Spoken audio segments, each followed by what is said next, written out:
join us for our special Thanksgiving and Hanukkah program this morning.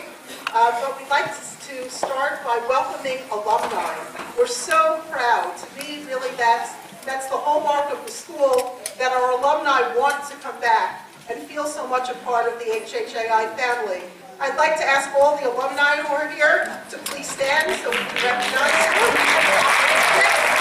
All ages.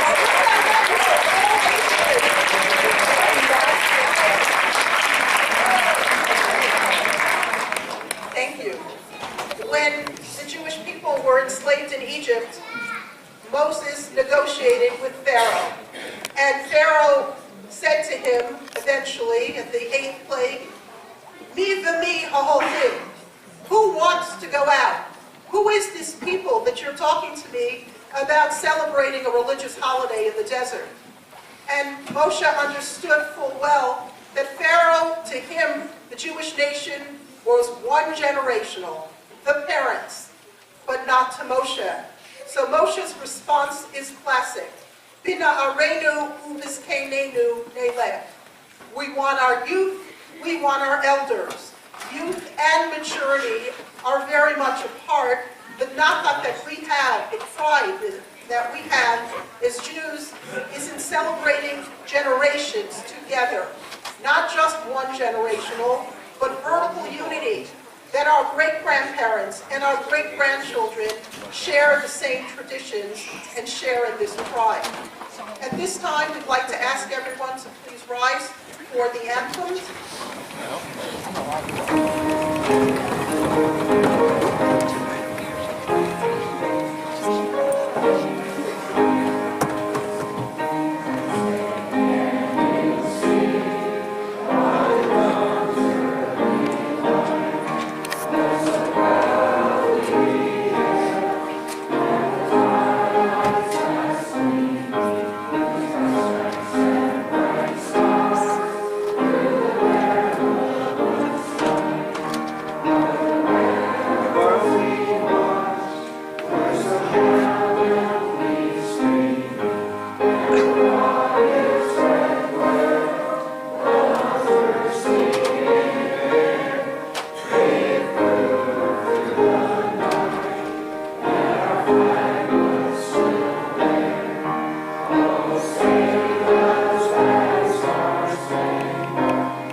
Our administrator, Mrs. Marcy Eckhouse, for a few words.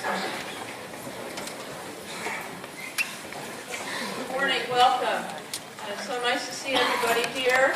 And I just wanted to talk to you for a minute about this wonderful school and how does all of this happen? How do we make this happen? First of all, thanks to the PTO and to Mrs. Ann Sloan for this wonderful program and the breakfast. This doesn't happen in a vacuum, as I'm sure you all know. I wanted to talk to you about a special tax credit scholarship program that you may not know about.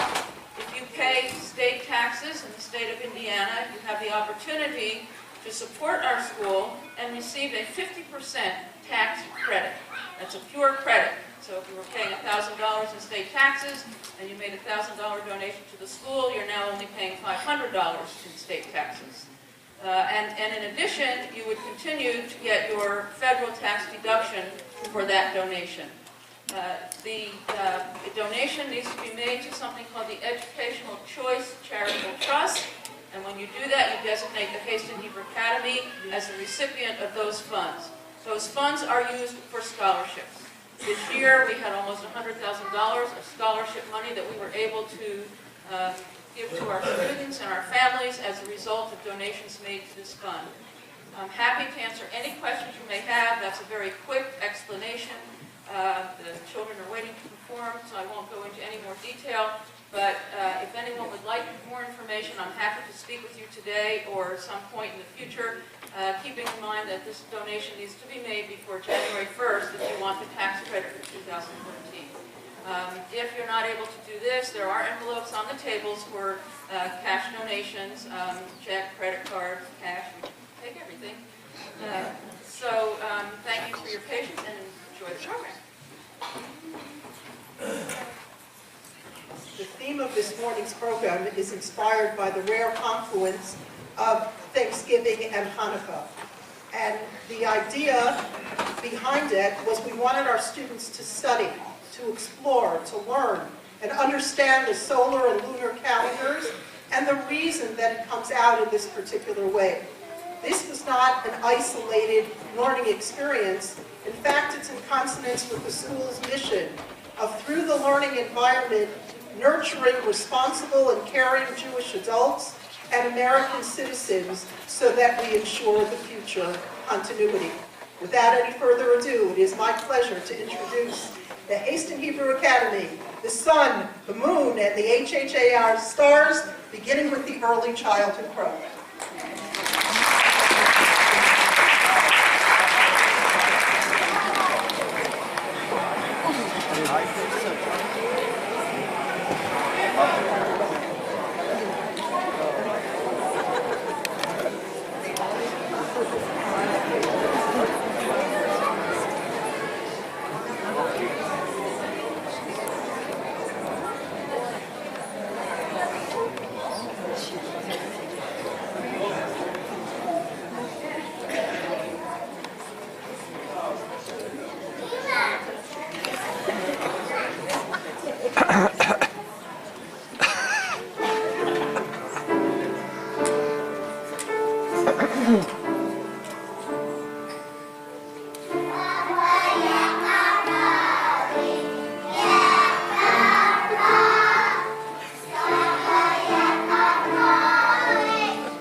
Yeah.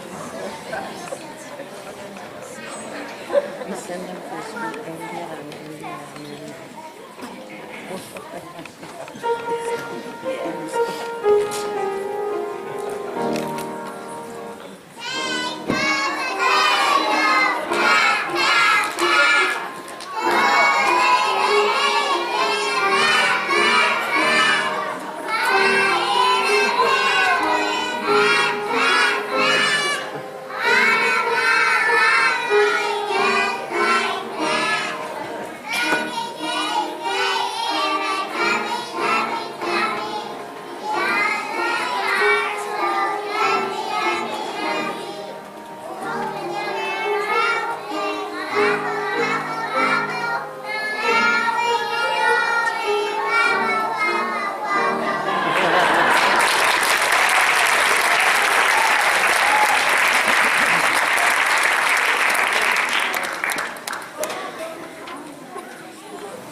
dinner tomorrow? Turkey, of course. It's Thanksgiving.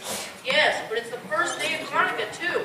We're having latkes. Thanksgiving and Hanukkah the same day? That's crazy. That can't happen. I know sometimes Hanukkah is really early. What are the odds that the first day of Hanukkah will fall on Thanksgiving? Are you sure? Yes, I'm sure. I know it sounds crazy, but it's really happening. It's happening tomorrow. And if we figured the odds, they'd be really high because it will never happen again. What? I find it easier to believe it's happening than to believe it will never happen again. How is that possible? Actually, it's pretty complicated. It has to do with the differences between the Gregorian calendar and the Jewish calendar, and the way each manages the difference between lunar months and solar years.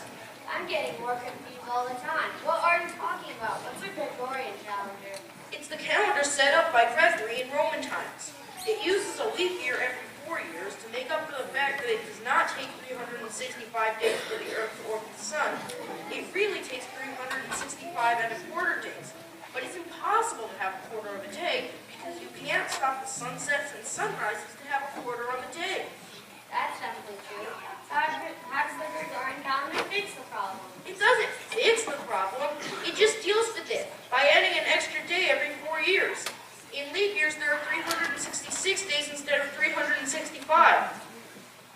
I guess that makes sense. What happens with the Jewish calendar? The Jewish calendar adds an entire extra month, but only 7 times in a 19-year cycle. So there are 2 months of honor in the Jewish leap year, with 4 celebrated in the second one. How many days are there in a Jewish year, and how many in a Jewish leap year? There are 354 days in a regular Jewish year, and 383 plus some hours in the Jewish leap year. Do you really want the whole explanation of this once in the history of the Earth phenomenon? No, but you're going to tell me anyway, aren't you? Of course I am. Thanksgiving is set as the 4th Thursday in November, meaning the latest it can be is November 28th. November 28th is also the earliest Hanukkah can be. The Jewish calendar repeats on a 19-year cycle, and Thanksgiving repeats on a 7-year cycle.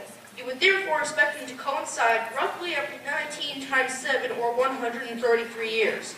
Looking back, this is approximately correct. The last time it happened was 1888. That year, Thanksgiving was on November 29th, the 5th Thursday of November. Apparently, the 4th Thursday rule hadn't been set at that time. Oh, and this whole situation could have been different because, for a while, Thanksgiving was on the 3rd Thursday of November. During the Depression, President Franklin Roosevelt had it moved to the earlier week, give more shopping days after Thanksgiving and before Christmas to help boost the economy. That would have given more time for Hanukkah shopping too, especially this year. Why won't it ever happen again? The reason is because the Jewish calendar is very slowly getting out of sync with the solar calendar at a rate of 4 days per 1,000 years. Not bad for a many centuries old calendar. This means that while presently Hanukkah can be as early as November 28th, over time the calendar will drift forward, so that the earliest Hanukkah can be is November 29th. The last time Hanukkah falls on November 28th is 2146, which happens to be a Monday. Therefore, 2013 is the only time Hanukkah will ever overlap with Thanksgiving. And in case you were wondering, if the Jewish calendar is never modified in any way, then it will slowly move forward through the Gregorian calendar until it moves all the way back to where it is now. So Hanukkah will again fall on Thursday, November 28th, in the year 79,811. Since none of us can reasonably expect to make it until 5-digit years, we'd better exploit the one-time only Thanksgiving, as it's been dubbed, while we can. There's a buzz about this happening online. The event is enough of a phenomenon that it has its own Twitter account and Facebook page. I'm starting to feel like it's really special to be alive this one time when it will happen. Realistically, there very well might not be a United States of America in 79,811, but Thanksgiving will be celebrated. I'm pretty sure this is the only time the two holidays will coincide. Let's embrace it and celebrate this incredible occurrence. The first, second, and third grades will sing a silly song about the possible confusions found on Thanksgiving for the one and only celebration of this special holiday.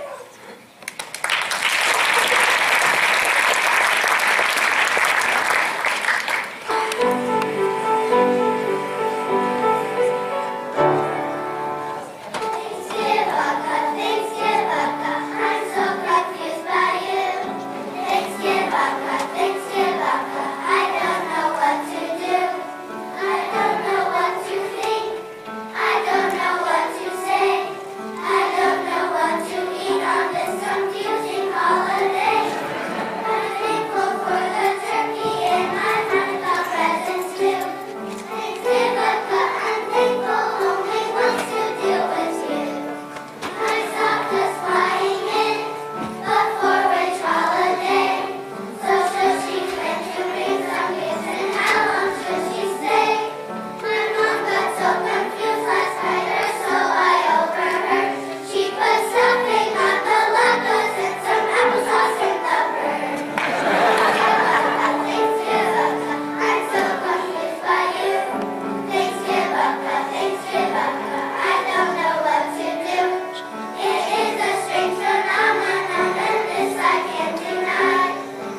each holiday will kind of get cheated, sort of like someone who has their birthday during Hanukkah. They don't get as many presents.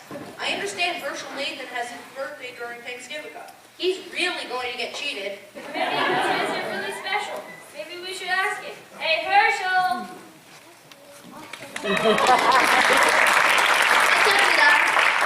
I understand you have a birthday tomorrow on Thanksgiving. How do you feel about that? It makes me feel like a really special and unusual person. Thanksgiving will never happen again. There are very few of us who have this special day. I think it's great. So you don't think having your birthday, Thanksgiving, and Hanukkah all together will cheat you out of presents? Maybe. But the privilege of having a special part of the special day will make it worth it. He makes a good point. Thanks, Herschel. Happy birthday!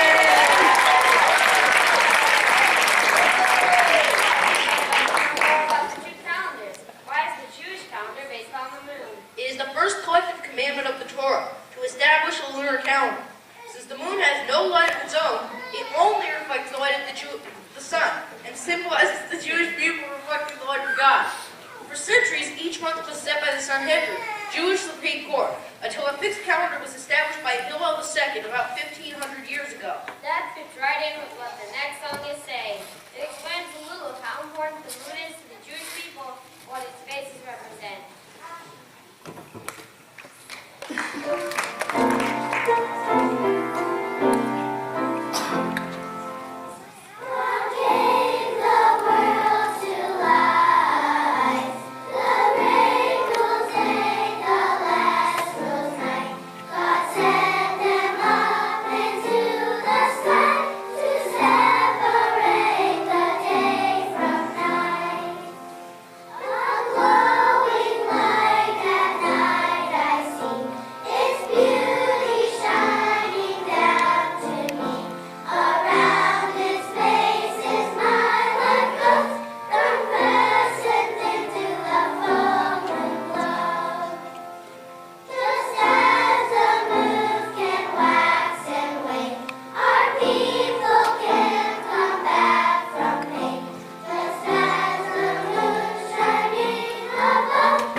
About the Jewish calendar, here's a song about the months of the Jewish calendar, and something that is special about each one.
Primarily a lunar calendar? Does that mean that we as Jews don't value the sun as much as the moon?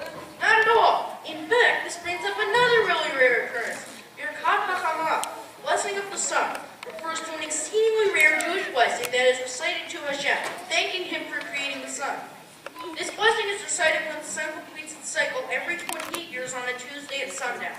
Jewish tradition says that when the sun completes the cycle, it has returned to its position when the world was created.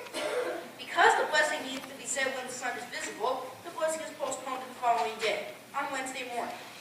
According to Judaism, the sun has a 28-year solar cycle known as Machzor HaGadol, the Great Cycle. A solar year is estimated as 365 and a quarter days, and the blessing of the sun, being said at the beginning of the cycle, is therefore recited every 10,227 days, 28 times 365 and a quarter. The last time that it was recited was on April 8th, 2009, the 14th of Nisan, 5769 on the Hebrew calendar. This coincided with the day before the Jewish holiday of Passover. It won't be celebrated again until April 8th, 2037, the 23rd of Nisan, 5797. As usual, you're giving me way more information than I can absorb.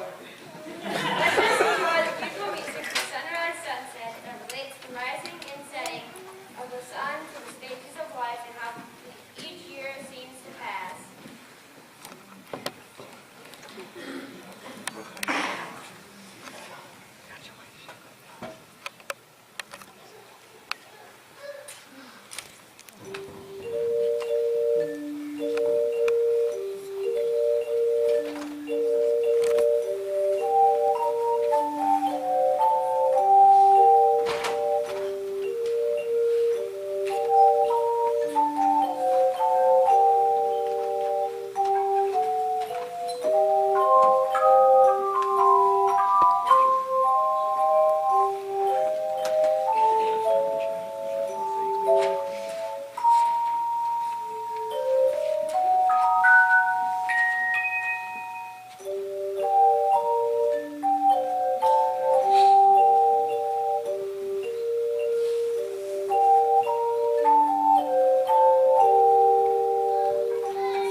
there's so much more left to explain. I was just getting started. That was what I was afraid of. I think I'll take a break and go out and snack.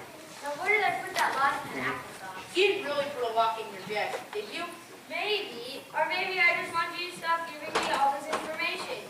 I might think my brain's going to pop. I'm just one little person in all of this, after all. That's exactly the next point I was going to make. Oy vey.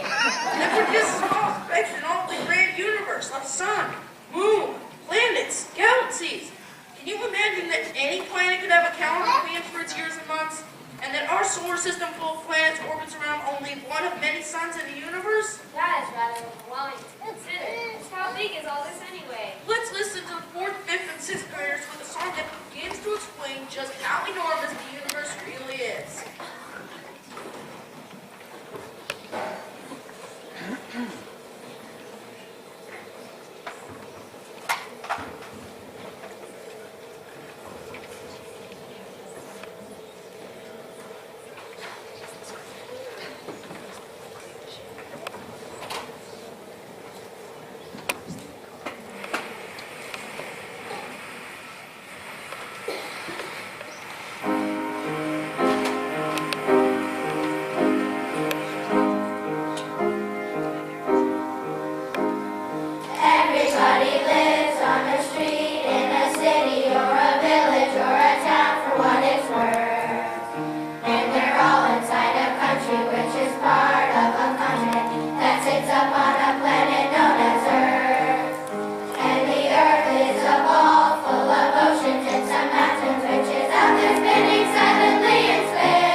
we have a lot to be thankful for. Freedom of speech, freedom of the press, freedom of assembly, and as American Jews, we can be especially thankful for freedom of religion. Hanukkah and Thanksgiving share a common theme of a quest for religious freedom. It would be tempting to think they were made for each other, except that this year is only a once-in-a-lifetime occurrence, which derives from something that's bedeviled calendar makers ever since humans first wondered, what day of the year is this? I might have known you had something to say on the subject of American freedom as well, and still talking about the confusing calendars. All right, I'll stop. But to give thanks for the freedoms we have as Americans, let's enjoy this medley of American patriotic songs.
this silliness about Thanksgiving has a valuable lesson after all.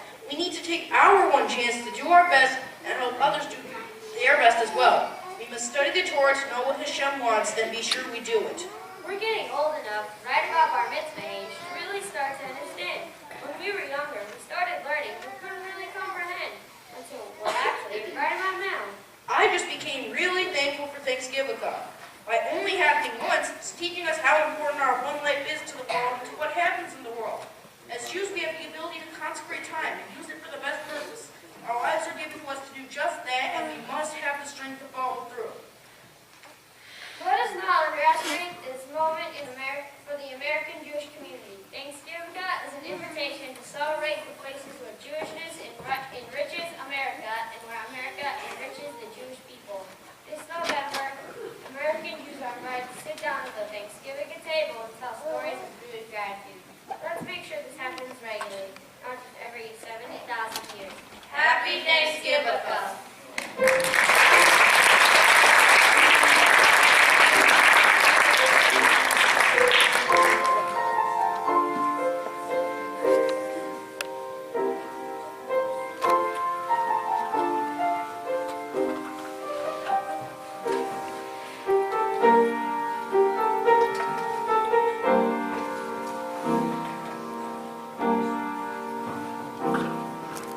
Shiloh was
thank the PTO, Mrs. Kenyon, and all of her wonderful volunteers. An absolutely wonderful morning. Thank you.